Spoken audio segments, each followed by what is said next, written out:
The next thing is if we want a starter database to be created along with the software installation. This is optional.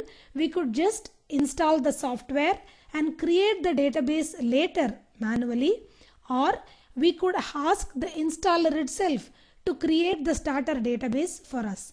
Let us create the starter database also. Since we want the starter database to be created, we need to give certain values for the name of the database that needs to be created. Now the global database name is the name which we intend to keep for our database. Let me name it as Oracle 10G because I am installing the 10G version of Oracle database. Next, we have to give the password for special users like sys, system, sysman and dbsnmp. Towards the end of the installation, we will have a password management option where we could give individual different password for each of these users. To begin with, we are giving a single password for all sys users here. Again, there should be some rules that needs to be followed when we give a password for the sys user. Very common words like manager or change and install should not be given as a password for these users. So we have to give some other unique password for all these users here, which of course, as I told you earlier, we could change towards the end of the installation and assign different password for each of these user accounts. So these values we have given. Let us proceed with the installation.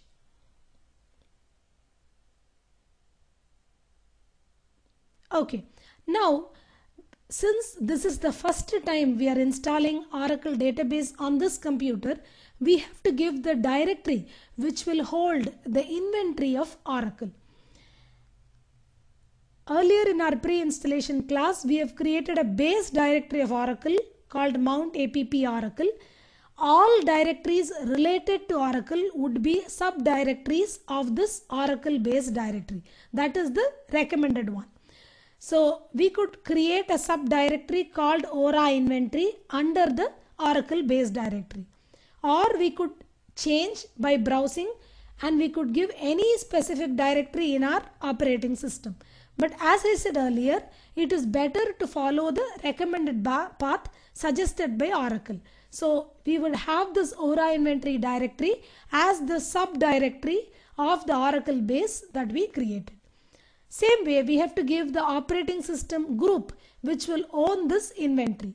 Earlier we have created a group called oinstall which will be the owner of the Oracle inventory. So we could take these two default values here and proceed with our installation.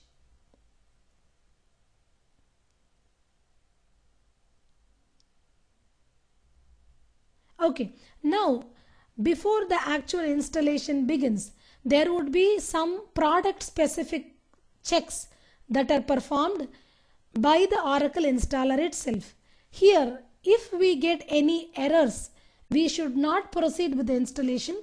We should go ahead and look at the errors, fix it, and then come with the installation. What we get here is 3 warnings that are displayed. Let us go ahead and check what are those warnings. Some warnings are with specific to the kernel parameters. Say for example, SEMOPM has to be 100 is the recommended value of Oracle. What is found in our operating system is 32. Now these are all optional parameters. It is not a hard and fast rule that this parameter should be exactly the same as the one that is suggested by Oracle. So depending on our operating system, we could have the desired value that will suit or fit our operating system. So we get 3 warnings here. One on the available swap space in our operating system. The second is the physical memory that is required, and third is the kernel parameters. So these 3 are optional. So we could go ahead with the installation. If at all any error occurs here, then we should first fix the error before we proceed with the installation. Now let me go ahead and continue with the installation. This is just a warning. Since we had some warnings displayed, it is just a double check whether we want to proceed with the installation. Let me click yes and proceed.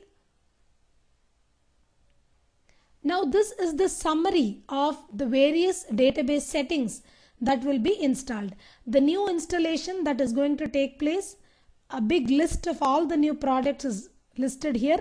How much space would it require, and the directory structure that will be taken. So this is just a confirmation for the database administrator. On clicking install, we would actually begin with the installation. So there are a set of steps that are followed. First, the installation happens of the various packages. Then the link is done. Then the setup is performed, and finally the configuration steps are followed. So first, now the packages are getting installed. Now the log of the entire installation, the detailed step of what is happening, is available in this particular directory. Under the Aura inventory directory, there is a directory called logs, which has the file that gives us the detailed steps on what is currently happening. Let me open the log for you to show what is getting installed now. Let me just show you the last 10 lines. So some jars are getting copied. So we could now and then visit this log to get an idea of what is actually happening in the installation. So the install is successful. The linking is started. Let us go just visit the log to see the status there. So the information on what particular component is getting installed is being displayed here. So this will give us a very good idea of what is currently happening during the installation.